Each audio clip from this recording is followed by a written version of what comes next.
আচ্ছা, ফ্যামিলিকে অনেকে প্রশ্ন থাকতে পারে মনে, কিন্তু বুঝতে পারে না কি করবে। ফ্যামিলিকে কিভাবে বোঝাবে? ৩টে ব্যাপার আছে, ৩টে না ২টো যাই হোক। প্রথম হচ্ছে ক্ল্যারিটি। আগে নিজের মনে ক্ল্যারিটি থাকতে হবে যে তুমি যে কাজটা করতে যাচ্ছ সেটা ভবিষ্যৎ কী? সেটা ব্লু প্রিন্ট কী আছে, সেটা প্ল্যানিং কী আছে, ব্যাকআপ প্ল্যান কী আছে। সব যে কোনো পরিস্থিতি, যে কোনো কাজ হোক, পজিটিভ নেগেটিভ দুটোই আছে। সেটা বিবেচনা করতে হবে। নেগেটিভ যে ওয়ার্ক সিচুয়েশান, সেটার জন্য কি তুমি প্রিপেয়ার আছো? সব বাবা মারাই তাদের সন্তানের সিকিউরিটির কথা ভাবে, ওকে, আর্থিক ব্যাপারটা দেখে, স্বাভাবিক, সেটা হবেই। কিন্তু ব্যাপারটা হচ্ছে যদি তোমার কাছে ক্ল্যারিটি থাকে তাহলে তুমি অন্যকে বোঝাতে পারবে, ওকে।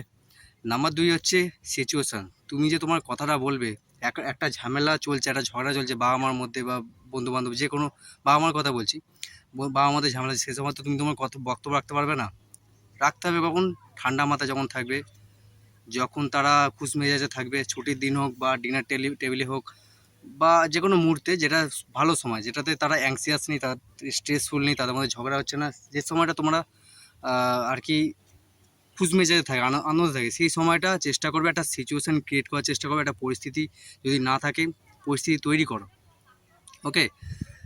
তাহলে সিচুয়েশানটা ম্যাটার করে, কোন পরিস্থিতিতে বলছো আর কি বলছো, সম্পূর্ণ তোমার ইন অ্যান্ড আউট নলেজ থাকা চাই, যাতে তারা একটা ক্ল্যারিটি খুঁজে পায়। তোমার মনে ক্ল্যারিটি থাকলে তাদের মনে ক্ল্যারিটি থাকবে। আর কোন পরিস্থিতি বলছো সেটাও, কেন অনেক পরিস্থিতিতে তোমার হয়তো ইন্টেনশন ভালো আছে, তুমি হয়তো পরিস্থিতি এমন গন্ডগোল, সেখানে তোমার কথাটা, বক্তব্য তারা শুনতেই চায় না, তারা হয়তো বুঝতেই চায় না, সেক্ষেত্রে সমস্যা হতে পারে।